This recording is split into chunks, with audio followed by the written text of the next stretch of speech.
All right. Seems like we did this a couple months ago, so we're back. But we're really excited about the second signing date and the guys that we're bringing to the program, along with the return missionaries and also the young men that we got in the transfer portal. Before we go to the coordinators and talking about the personnel, I just want to give our appreciation and gratitude to everyone involved in recruiting, our recruiting department here on campus, all the faculty and staff that was able to help us out. Obviously, our players and the students on campus, the recruits mentioned again the energy that they get from being at the games and the competitive, the competition events here. That's been something that they keep talking about, wanting to be in front of our fans.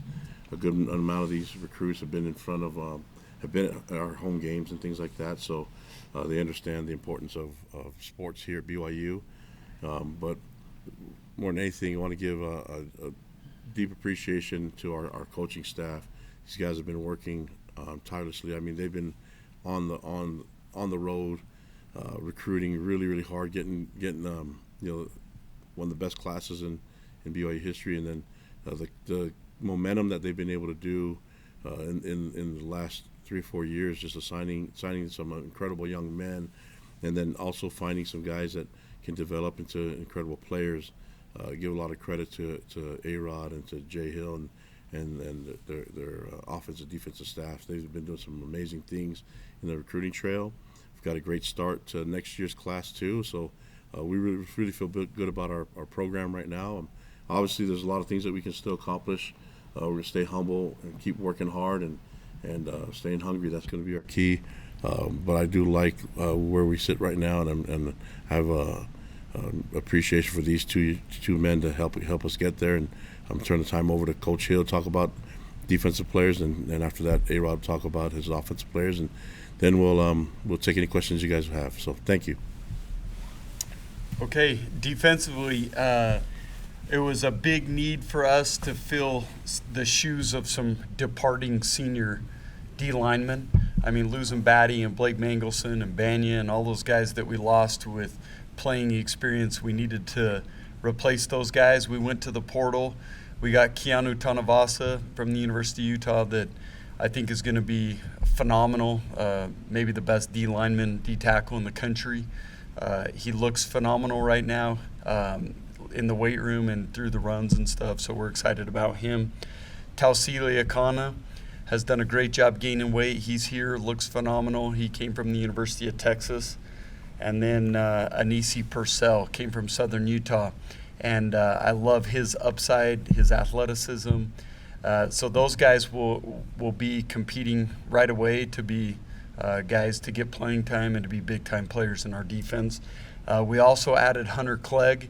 He had just got home off his mission, and we're excited about Hunter. We recruited him in high school and love him, excited about what he's showing right now. The other additions we made right now are high school defensive backs. Landon Goff is someone we expect to go on a mission. We love his length and his speed. He'll play safety, although in high school he played corner, and one of the best playmakers in the state last year. So adding Landon to this group is huge for us. And then Jordan Chris is a 6'3" corner that we took out of Dallas, Texas area.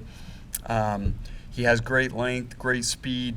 I wouldn't be surprised if he's competing with some of the faster guys in the state of Texas this year in track. So super excited about him, his playmaking, and the length that he adds to our secondary. So we didn't add that many players this period. Most of them signed last time, but super excited about the transfers and then these last couple freshmen or these high school kids that we added to the group.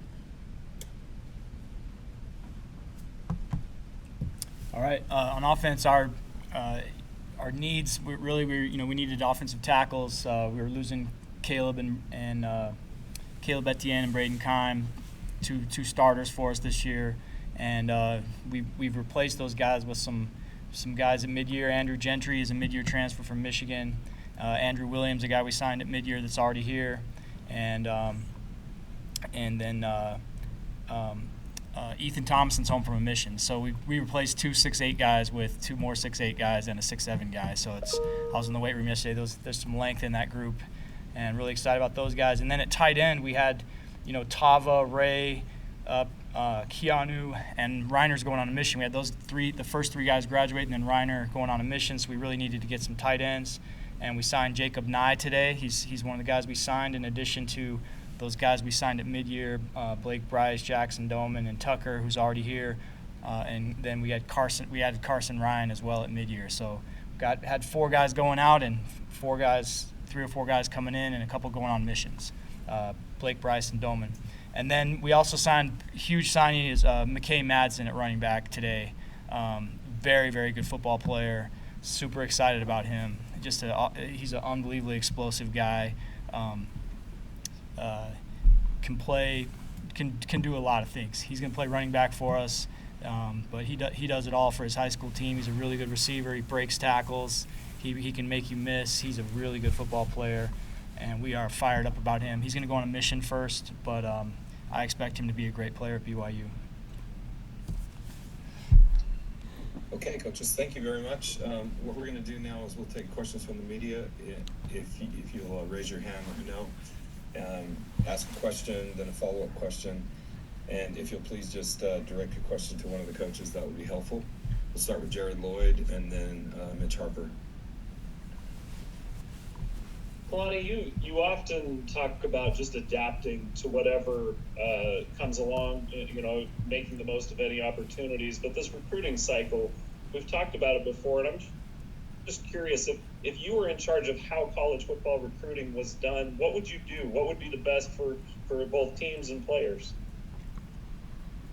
Well, I mean, I think that maybe that question should have been done long time ago. The situation that we're in right now is where college football is at. So we have to go back and wish that we did things a little differently. But it is what it is right now. We just know that he tells us what the rules are, we follow them, and then we try to find ways to get an advantage and find a way to get a competitive advantage. That's what we do. I mean, you look at guys that adapt really well in football, and that's Andy Reid's a great example of that.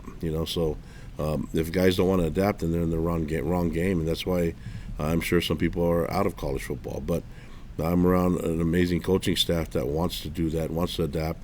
And then just, we can complain about a lot of different things, but the truth is, the state of football, we're in a really good spot, man.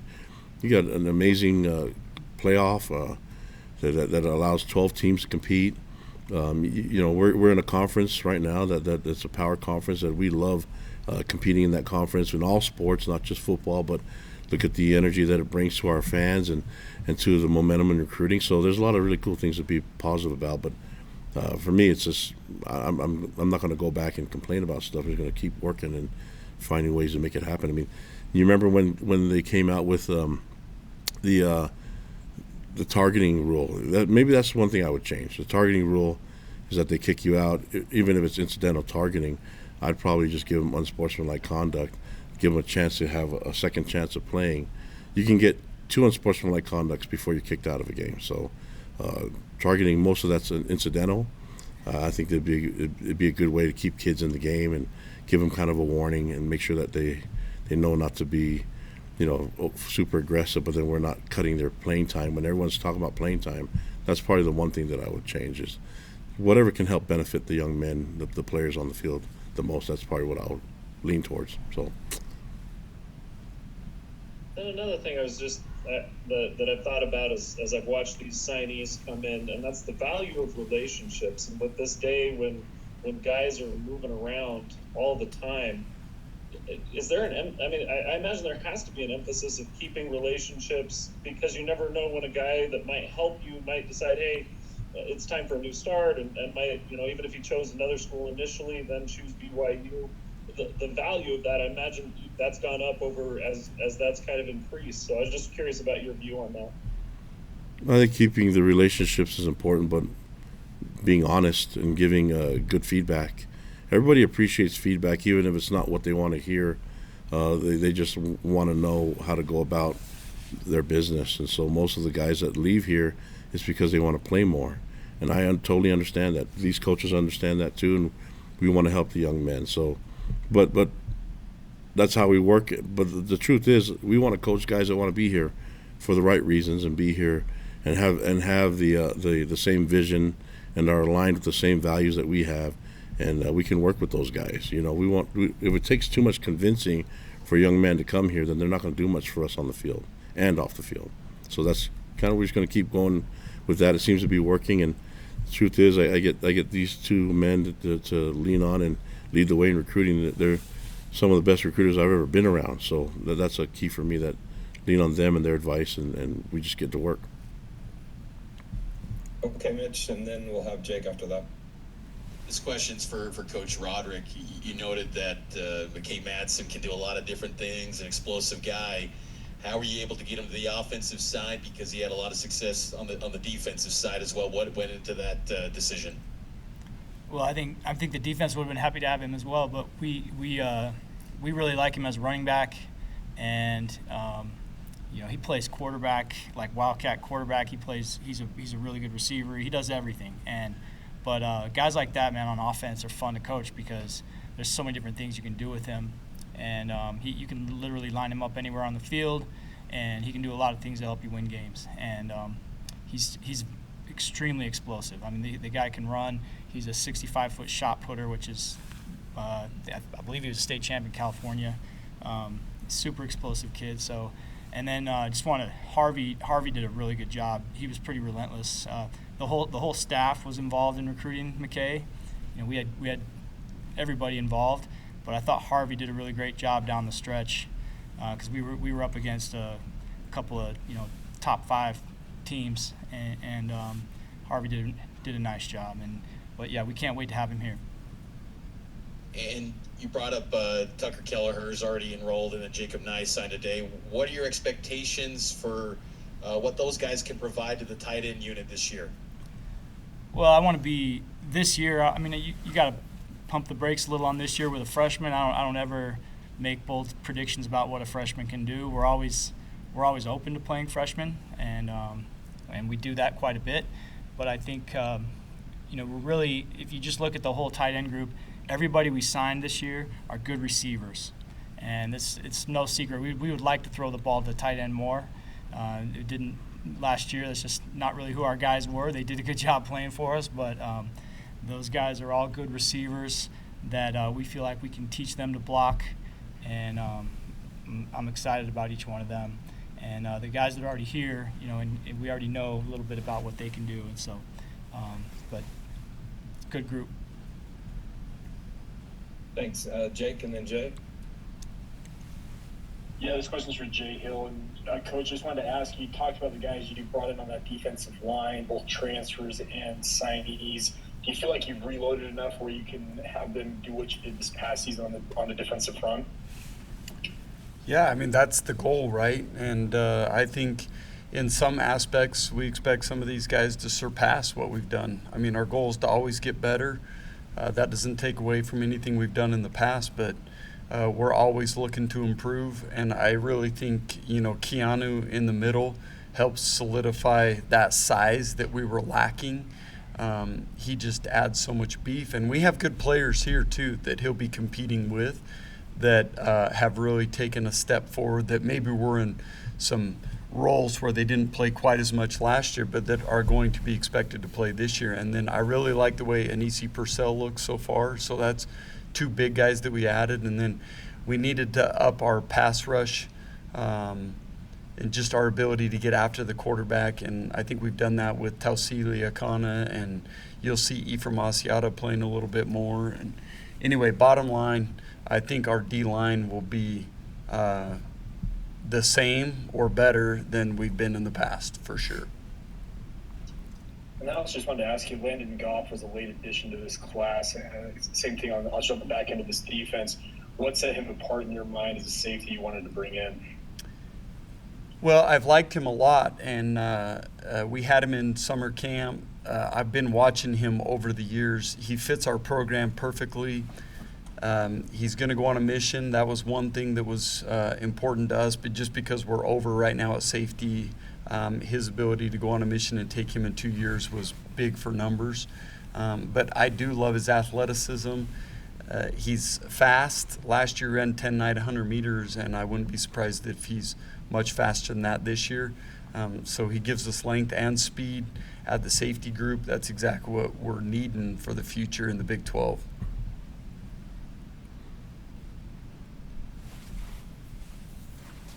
Go ahead, Jay, and then Kevin. Yeah. My question is more Super Bowl related than signing day. Hope you forgive me, but I was wondering if each coach could just tell me about your relationship with Andy Reid, what impact he's had on your coaching. Do you kind of emulate, for Aaron, do you emulate some of his offensive creativity, that sort of thing? Well, I don't have a close relationship with Coach Reid. I've met him a few times. First time I met him was when I was a grad assistant. I had a chance to have lunch with him one time with Lance Reynolds. I'm sure Andy Reid doesn't remember that, but it was a big deal for me. So I've met him a few times over the years, but I'm a huge fan of his offenses. And, of course, we watch everything they do. And there's a lot of similarities between our offense and theirs. And there have been a few times when I've had a chance to ask him questions, and he's been great about answering. And I'm a huge fan. Yeah, I mean, I'd like to talk to Andy a lot more than probably I do, because I think I bug him enough. But I try to stay in touch with him, consider him a mentor. I've said this over and over again. His relationships with his players it reminds me of Lavelle. So he's very close to what I see in Lavelle, and I think he's the best coach in football. The Super Bowl is going to be a lot of fun because, you're running a great dynasty when people are sick of you being there. So that's a good thing that Andy's doing. But on the other side, Kellen Moore's doing some really good things with his offensive stuff too. So those are two friends of ours that we know really well. He spent the day with us. Yeah, and he spent a lot of time with Aaron and with the offenses. So we have great connection to both those guys, and it's going to be a fun game to watch. But yeah, Andy's, I mean, he's the best coach of football. So we'd be crazy not to look at his stuff and see the things that he's been able to do, how he adapts. Coaching is a young man's game, but he's the youngest of us all if he's able to do what he does consistently. And he's been a head coach for in the NFL. I think it's 26, 27 years or so. So that's amazing. Yeah, and I don't know much as far as relationship with Coach Reid. I don't know him that way, but I do know he's the best coach in the NFL right now and has had so much great success. So our admiration for him is huge. We're excited about watching the Super Bowl, and I would love to establish that relationship with a former BYU great, and just because we'd love to just sit and pick his brain. It's a pretty special deal, what he's accomplishing. We'll go to Kevin and then Sean. This one's for Jay. I'm curious how fast the Keanu Tanavasa recruitment kind of took place from the time you entered the transfer portal, and how much competition was there for you guys in that time? Well, I think any time a player the caliber of Keanu goes in the portal, it's going to go fast because everybody in the country wanted him. He could have basically picked any school he wanted to go to. He's that caliber player. So it went super fast. I think Sione Puha did a phenomenal job with him. I know his relationship with Sione and Kalani was a big part of him coming to BYU. That relationship established right when he went in the portal. Bottom line, that was a huge gift for us that we're super excited about. And his leadership right now is already showing up in the weight room and through our team workouts. He's a phenomenal leader and an even better person. And this one's for Aaron. How do you feel right now about the depth behind Jake Retzlaff, and how much growth has McKay Hillstead had over this offseason that you've seen? Feel really good. McKay Hillstead and Trayson Bourget are both good players. Those guys have improved a lot. And Jay, I think Coach Hill will tell you that both of those guys gave our defense fits last season in practice. And I got great reports when they kind of alternated weeks going over to go against the defense. And I think they're both coming along. I have confidence in both of them. They both got real game experience under their belts. I think McKay started 5 or 6 games at Utah State, and Bourget started 5 or 6 games at was it East? It was Western Western Michigan, and he was MAC Player of the Week, I think, once or twice in that stretch as well. So they're both good players and have a lot of confidence that we could win with either one of them. All right, let's have one follow-up question each from Jared, Jake, and then Mitch. This question's kind of a broad one for all three of you guys. The recruiting cycle never ends, but this is kind of the end of this particular cycle. Just wondering if there were any memorable experiences or moments that stood out as you think back to, kind of that last year and going through this process. They're all memorable. It's like you're gonna put us on the spot, and if we mention one home, then we got to mention all 30 of the people that we've been able to bring into the program, whether they're going on missions or enrolling right now since December and now. So it'd be hard to choose that. I can say this for all of us, that we just enjoy connecting with these young men and their families, and that's been super special for us, to be in their homes and be connected to their parents and get a good general vibe of what their family's all about, and it fits perfectly with what the culture and the family feel is here at BYU. So that's what I have to say on that. Anything to add on that, Jay or A-Rob? Well, the only thing I would add is I do echo what Kalani said earlier. I feel like we got a big-time staff as far as the recruiters go, and I would put these guys up in a home visit up against anybody, just because I think the assistant coaches did such a phenomenal job on both sides of the ball of just establishing those relationships that are so critical in bringing people to BYU. These questions for A-Rod. Aaron, you lost your starting tackles as well as your starting center. Just give me a sense of how you feel you've retooled on the offensive front, both via transfers, and you already mentioned the signees, the tall guys you brought in. Yeah, we feel really good. Isaiah Jada will be a starter at tackle next year. I'll tell you that right now. He's very good in practice this year, and we were able to redshirt him. We didn't know during the season if we were going to stay healthy enough to be able to do that, and but he played very well when he got his chance in the Utah game. He was in the game on that last drive of the game. He's doing a great job, so I think he'll start at one of those spots most likely. And then we brought in Andrew Gentry, and we're going to give him a chance at one of those tackles. We know he can do it. Really believe in him. Also, then we have these young guys that have come in now. Andrew Williams looks really good. He's only a freshman, so I don't want to say too much. But Ethan Thomason, also a freshman. These guys are guys that I think can develop into starting offensive tackles for us at some point. And then Austin Leosa played really well at tackle in the bowl game, and he played tackle at Southern Utah.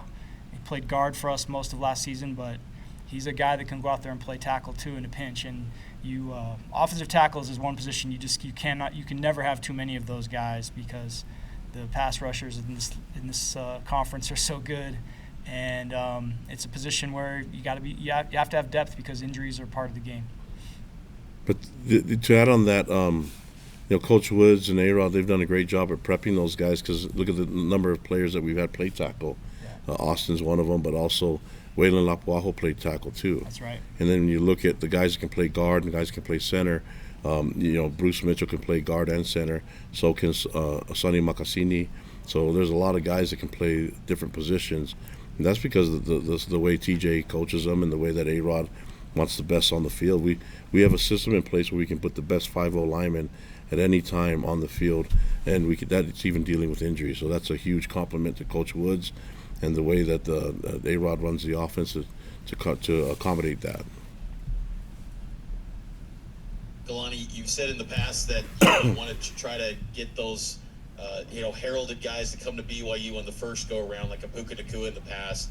Do you feel like that's turning the corner when you're getting guys in back-to-back years like Satawala, McKay Madsen? Do you feel like you're making inroads on getting those high-profile guys that you feel fit at BYU on the first go-round?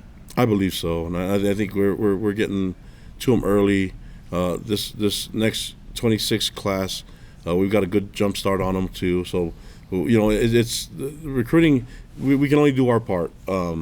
There's the other side of it where the families and the recruit, they figure out where they want to go, what's the best fit for them. We can only do our part and show what we got, but I can tell you one thing: we have a really good team. We're not going to make a lot of statements about what's going to happen this fall, but we're excited about the program and where we're at. I'm excited about the talent that we have remaining on this team and the talent that we added, but I'm also excited about the coaching. I mean, you look at, I was just watching with the defense with Jay, and Jay's, I think the most common theme he kept saying, statement he kept saying over and over again is like, we should have been much better. We should have been so much better. And then I go over to the offensive side and hear A-Rod and Fessy and the rest of the group say we should have done so much better. So there's a lot of things that are very fixable. That's what we're going to try to work on from here in the end of spring and get to that position. And in the meantime, we just keep the culture rolling. This culture is not just built on victories. It's built on what we can get accomplished every day and then being our best self. So we're going to just keep working on that and then staying humble during the time and making sure our guys are always working hard like they are in the off season. So that's I'm with a really good group of young men, but I just want to keep saying this: our coaching staff, they're amazing, and the way they recruit, the connections that they have with their players, and the strategists that they are on the field. I definitely get the benefit for that as a head coach, and we're having a lot of fun right now, and it's been fun since we've all been together. So here we go. Thanks, Kalani. Thank you, coaches, for joining us today. We appreciate your time. Congratulations on the recruiting class. And to members of the media, thanks for joining us in the call. Appreciate it, guys. Thank you.